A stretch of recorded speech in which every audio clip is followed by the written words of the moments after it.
और मटियाला से संदीप शेरावत बीजेपी के फिलहाल आगे चल रहे हैं और सोमेश शौकीन आम आदमी पार्टी के दूसरे नंबर पर है। तीसरे नंबर पर राघवेंद्र सिंह इंडियन नेशनल कांग्रेस के हैं। संदीप शेरावत ने काफी मार्जिन अपनी बढ़ा लिया 6 राउंड के बाद।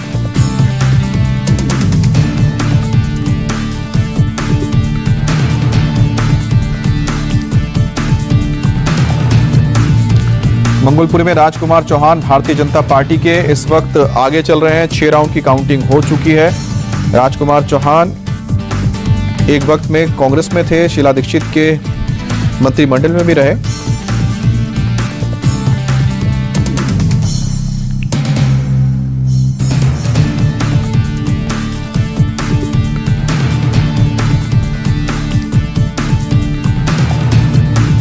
और मालवीय नगर में इस वक्त 5 राउंड की काउंटिंग हो चुकी है। सतीश उपाध्याय आगे चल रहे हैं। सोमनाथ भारती इस वक्त दूसरे नंबर पर हैं और लीड यहां पर लगातार सतीश उपाध्याय बढ़ाते जा रहे हैं।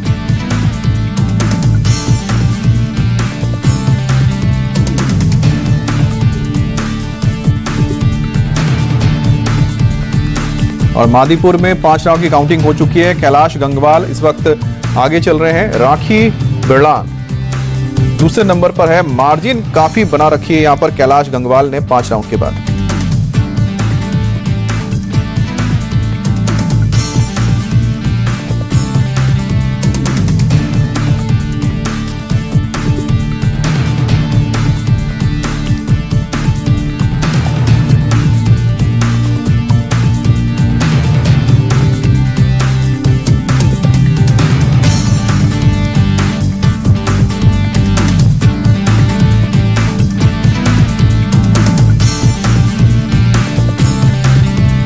छह राउंड की काउंटिंग हो चुकी है कोंडली सीट पे, जिसमें कुलदीप कुमार मोनू इस वक्त आगे चल रहे हैं और दूसरे नंबर पर प्रियंका गौतम भारतीय जनता पार्टी की है, लेकिन लीड इस वक्त जबरदस्त है।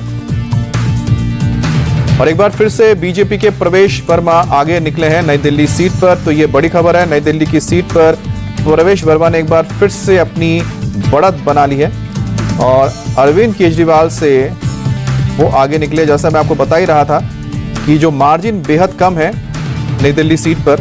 6 राउंड की यहाँ पर 6 राउंड हो चुके हैं और कुल 13 राउंड यहाँ पर काउंटिंग होनी है नई दिल्ली सीट पर। तो उसमें से लगभग आधी सीटों पर काउंटिंग हो चुकी है, जिसके बाद अरविंद केजरीवाल को पछाड़ते हुए एक बार फिर से प्रवेश वर्मा आगे निकले हैं। और मार्जिन वही मैं बता रहा हूँ, मार्जिन अभी भी दोनों के बीच लगातार बहुत कम है। काफी कम मार्जिन के साथ दोनों आगे पीछे चल रहे हैं। तो ऐसे में देखना है कि जब आगे और काउंटिंग होती है, राउंड्स की काउंटिंग होती है, तो ऐसे में कितने मार्जिन को बढ़ा पाते हैं दोनों ही कैंडिडेट ताकि जीत हासिल कर सकें।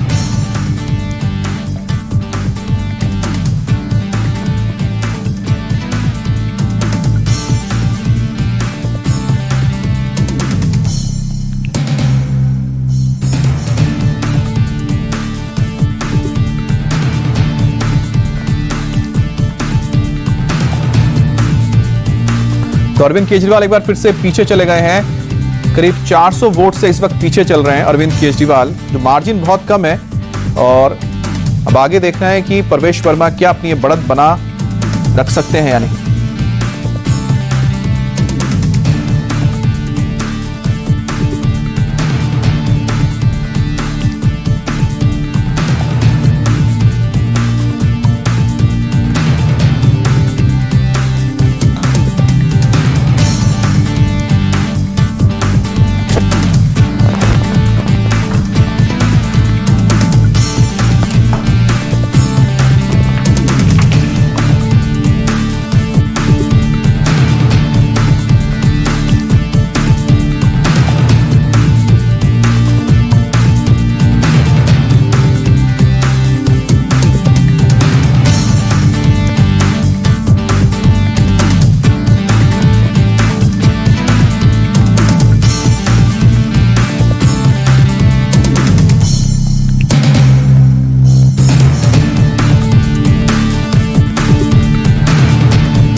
कालकाजी सीट के मुख्यमंत्री आतिशी एक बार फिर पीछे।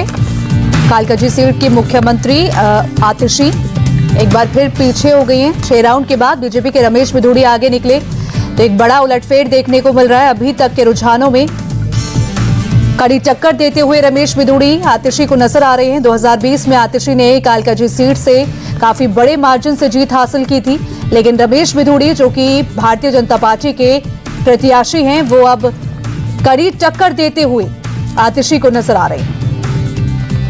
तो दिल्ली में बीजेपी की वापसी के आसार एक तरीके से नजर आ रहे हैं। अभी तक के रुझानों में बीजेपी 41 सीटों से आगे, तो आम आदमी पार्टी की बात करें तो आम आदमी पार्टी को 29 सीटें मिलती हुई अभी तक के रुझानों में नजर आ रही है। कालकाजी सीट जो कि हॉट सीट मानी जाती है, क्योंकि आतिशी जो कि मुख्यमंत्री हैं दिल्ली की, वो इस सीट से 2020 में जीत हासिल की थी और अब एक बार फिर से इस सीट से उठी और अब आतिशी पिछड़ती हुई नजर आ रही है। रमेश बिधूड़ी जो कि आम आदमी पार्टी की जो प्रत्याशी है, आतिशी को टक्कर देते हुए नजर आ रहे हैं। रमेश बिधूड़ी जो अपने बयानों को लेकर भी काफी चर्चा में रहते हैं, चाहे वो प्रियंका गांधी को लेकर बयान हो या फिर आतिशी को लेकर, अपने बयानों को लेकर काफी सुर्खियों में रमेश बिधूड़ी रहते हैं। और अब 6 राउंड के बाद बीजेपी के रमेश बिधूड़ी एक बार फिर से आगे निकले और कालकाजी सीट से आतिशी पीछे। आतिशी की बात करें तो साल 2020 के विधानसभा चुनाव में आतिशी ने जीत हासिल की थी। आतिशी ने 11,000 वोटों के मार्जिन से 11,393 वोटों के मार्जिन से जीत हासिल की थी और अब ऐसे में आतिशी को कड़ी टक्कर देते हुए रमेश बिधूड़ी नजर आ रहे हैं। बाबरपुर सीट से आपके जो प्रत्याशी हैं वो भी पिछड़ते हुए, और गोपाल राय की बात करें जो कि बाबरपुर से अब आगे बढ़ते हुए नजर आ रहे हैं। बुराड़ी और किराड़ी से भी आम आदमी पार्टी आगे, और बीजेपी जिस तरीके से रुझान अभी तक आए हैं, बीजेपी आगे बढ़ती हुई नजर आ रही हैं और जो बीजेपी के सपोर्टर है वो काफी खुश नजर आ रहे हैं। तस्वीरें आप देख सकते हैं, जश्न मनाते हुए एक तरीके से। बीजेपी 41 सीटों से आगे अभी तक के रुझानों में और 29 सीटें आपके पास। वहीं कांग्रेस की बात करें जो कि साल 2015 के विधानसभा चुनाव, साल 2020 के विधानसभा चुनाव में खाता नहीं खुला, दोनों विधानसभा चुनाव में, लेकिन अब एक बार फिर से कांग्रेस ने उम्मीद जताई थी कि उनका खाता खुलेगा। संदीप दीक्षित की बात करें तो उन्होंने उम्मीद एक तरीके से जताई थी कि नई दिल्ली की सीट जो होगी वो उनके नाम होगी, क्योंकि 2008 तक शीला दीक्षित ने इस सीट पर कब्जा किया, लेकिन अब जब उनके बेटे इस सीट से उतरे तो उन्हें भी काफी उम्मीदें थी, लेकिन उम्मीदों पर खरे नहीं उतर पाए। अभी तक के रुझानों में संदीप दीक्षित काफी पीछे नजर आ रहे हैं।